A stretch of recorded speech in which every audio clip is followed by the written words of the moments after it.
आज के दिन सबसे पहले हम उन शूरवीरों को याद करते हैं जिन्होंने मातृभूमि को विदेशी शासन की बेड़ियों से मुक्त करने के लिए बड़ी से बड़ी कुर्बानी दी।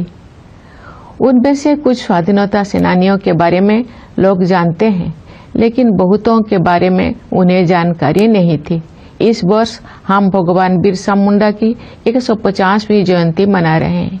वे ऐसे अग्रणी स्वाधीनता सेनानियों में शामिल हैं जिनकी भूमिका को राष्ट्रीय इतिहास के संदर्भ में आप समुचित महत्व दिया जा रहा है। 20वीं सदी के आरंभिक दशकों में स्वाधीनता सेनानियों के संघर्षों ने संगठित राष्ट्रव्यापी आंदोलन का रूप ले लिया। देश का सौभाग्य था कि महात्मा गांधी, रविंद्रनाथ टैगोर और बाबा साहेब आम्बेडकर जैसे महान विभूतियों ने हमारे देश के लोकतांत्रिक मूल्यों को फिर से जीवंत बनाया। न्याय, स्वतंत्रता, समता और बंधुता केवल सैद्धांतिक अवधारणाएं नहीं है, जिनका परिचय हमें आधुनिक युग में प्राप्त हुआ है।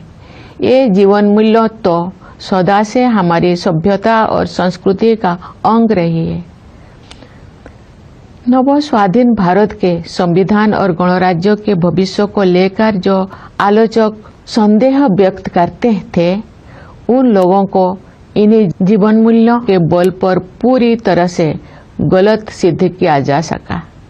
भारत के गणतांत्रिक मूल्यों का प्रतिबिंब हमारी संविधान सभा की संरचना में भी दिखाई देता है।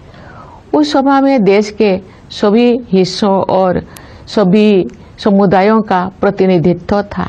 सबसे अधिक उल्लेखनीय बात ये है कि संविधान सभा में सरोजिनी नायडू, राजकुमारी अमृतकर, सुचेता कृपलानी, हंसाबेन मेहता और मालती चौधरी जैसे 15 असाधारण महिलाएं भी शामिल थी।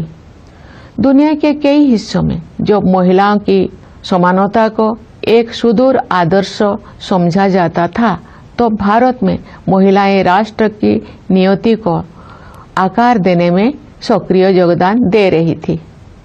हमारा संविधान एक जीवंत दस्तावेज इसीलिए बन पाया है क्योंकि नागरिकों की निष्ठा सदियों से हमारी नैतिकता परक जीवन दृष्टि का प्रमुख तत्व रही है। हमारा संविधान भारतवासियों के रूप में हमारी सामूहिक अस्मिता का मूल आधार है, जो हमें एक परिवार की तरह एकता के सूत्र में पिरोता है। पिछले 75 वर्षों से संविधान ने हमारी प्रगति का मार्ग प्रशस्त किया है।